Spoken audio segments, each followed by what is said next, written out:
Pornography বা অশ্লীল video দেখলে দুনিয়াতে তিনটি ভয়ঙ্কর রোগ হয় এবং আখিরাতে সবচেয়ে বড় আযাবটা হবে তার। এই যুবক, তোমাদের জন্য আজকের ওয়াজ। Those young generation are watching me right now, please, this is for you. এটা তোমাদের জন্য। আমাদের বর্তমান সোসাইটিতে সবচেয়ে বড় রোগ হচ্ছে পর্নোগ্রাফি দেখার রোগ। ইয়াংদের মধ্যে মাশাআল্লাহ কি বাবাজিরা, হয়তো আপনারা খেয়াল করেন না, অনেকের কি নাতি আছে, অনেকের সন্তান আছে, ছেলে আছে, মেয়ে আছে, খেয়াল করবেন। This is your responsibilities. What's going on in the society?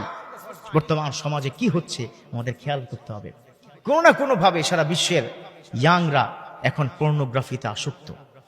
আজকাল ড্রাগ এডিক্টেডের চাইতো কিন্তু এটা ভয়ঙ্কর। অনেকে আমাকে ফোন করে বলে, হুজুর ছাড়তে পারছি না। তোমাদের জন্য বলছি, যারা ছাড়তে পারো না, তিনটি ভয়ঙ্কর রোগ হবে। মেডিকেল সায়েন্স বলেছে বর্তমান এই সোসাইটিতে এই ভয়ঙ্কর রোগটা, বর্তমান সায়েন্টিস্টরা, এখনকার এই শতাব্দীর সায়েন্টিস্টরা কি বলেছে, এই রোগ হবে সবচেয়ে ভয়ঙ্কর রোগ এবং এই রোগের কারণে সংসার নষ্ট হবে।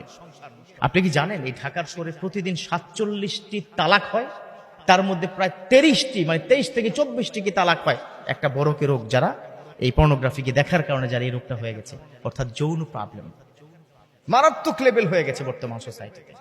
স্ত্রী সুখী না, কারণটা কি জানেন?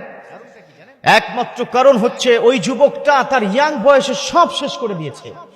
যারা অশ্লীল ভিডিও পর্নোগ্রাফি দেখে তারা কিন্তু মাস্টারবেশন করে।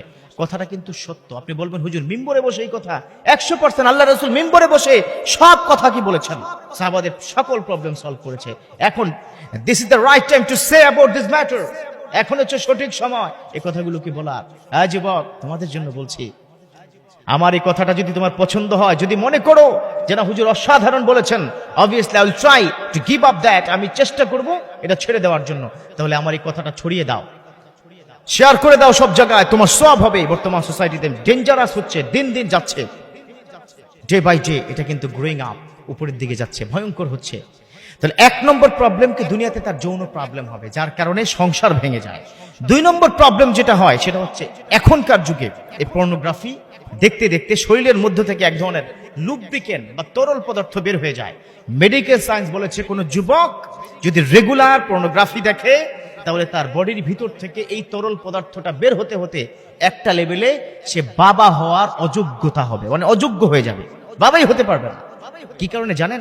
একটা বডিতে, একটা পুরুষের বডির মধ্যে যে শুক্রাণু এবং ডিম্বাণু, মেয়েদের দুটা সংমিশ্রণ ছাড়া হবে না, ওই শুক্রাণুর সাথে কিন্তু বেশ কিছু পানীয় থাকে, লুব্রিকেন্ট থাকে, তরল পদার্থ থাকে, সেটা যখন বের হয়ে যায় ওটা মরে যায়। এই যুবক খেয়াল করো, ভবিষ্যতে কি হবে, তোমার লাইফটা অন্ধকার হয়ে যাবে, বাবা হতে পারবে না। Listen to me very careful about this matter, be careful, সচেতন হতে হবে, ঠিক কিনা? 3 নম্বর যেটা সমস্যা, এটাও বর্তমানে প্রখর আকার ধারণ করেছে। পর্নোগ্রাফির কারণে ডিপ্রেশন হয়ে যায়, যুবকরা অস্থির হয়ে যায়, আর পারে না, সারাক্ষণ ঘুম ঘুম ভাব, সারা রাত এগুলো দেখে, আবার ডিপ্রেশনে পড়ে যায়। কি করবে, শারীরিকভাবে একটা বাজে অবস্থা চলে আসে, তখন ওই ছেলে শেষ পর্যন্ত মৃত্যুর পথ বেছে নেয়, অর্থাৎ আত্মহত্যা করে। নাউজুবিল্লাহ, কত ডেঞ্জারাস ম্যাটার, কথা কি খেয়াল করেছেন? তাহলে এই 3টি পেলাম, দুনিয়াবী শাস্তি, আর আখিরাতে সবচেয়ে বড় শাস্তি হচ্ছে জাহান্নাম।